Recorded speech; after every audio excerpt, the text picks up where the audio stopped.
Imagine a world where teenagers spend less time with friends than prisoners in solitary confinement. Sounds extreme? Well, in just a few years, the time teens spend hanging out in person has nearly halved. And in its place, hours and hours of scrolling, swiping, and staring at screens. The consequences are devastating.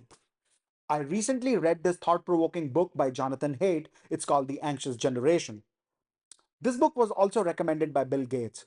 So I thought I should share some of the key insights from this book and why this book's message is more relevant than ever.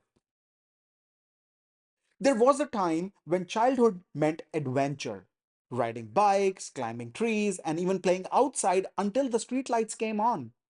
But today's kids, they're spending their free time in the glow of a screen. In just one decade, emergency room visits for self harm among young kids have significantly surged. Why? Because we have replaced real world play with digital isolation, and the cost is their mental health. Social media, when it arrived, it promised to connect us. But for teenagers, it's become a mental health trap. Studies have shown that when teens spend more than 3 hours a day on social media, their risk of anxiety and depression skyrockets. So, what's the problem? Most teens today are spending double that time online. And since 2010, cases of teenage depression and anxiety have more than doubled. We gave them the internet, but we took away their peace of mind. We all want to protect our kids, but what if we are protecting them from the very challenges that make them strong? In trying to keep them safe, we've made them fragile. The numbers don't lie. Self harm rates among young kids have jumped in just a few years.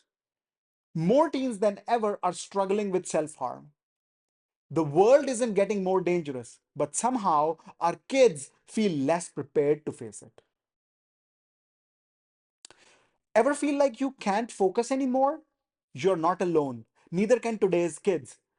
They're growing up in a world where distractions never stop and their ability to concentrate is breaking down. Even their teachers are seeing it in the classroom. The parents are seeing it at the home. And the studies have shown that it's tied to the very devices that are designed to keep us engaged. And let's not forget sleep. More kids than ever are getting lesser than 7 hours of sleep a night, which only makes everything worse. While the girls are caught in the web of social media, boys are disappearing into gaming. Now, video games aren't the enemy, but when they replace real life relationships and ambitions, we have a problem. Depression among teenage boys have surged in recent years. More and more young men are pulling away from school, friendships, and even the workforce. We are raising a generation of lost kids, not because they're lazy, but because they feel disconnected from the real world. So, where do we go from here?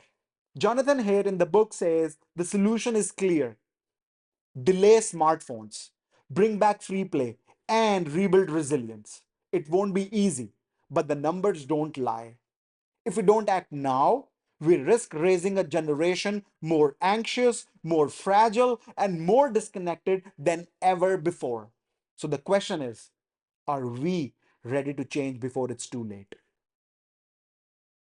While much of the data in the book is based on research from the United States, similar patterns are emerging across the world in both developed and developing countries.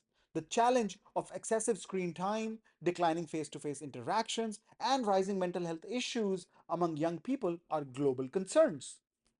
So I would say The Anxious Generation is a compelling and timely analysis of challenges facing today's youth. The discussion of resilience, attention, and social media's impact is strong.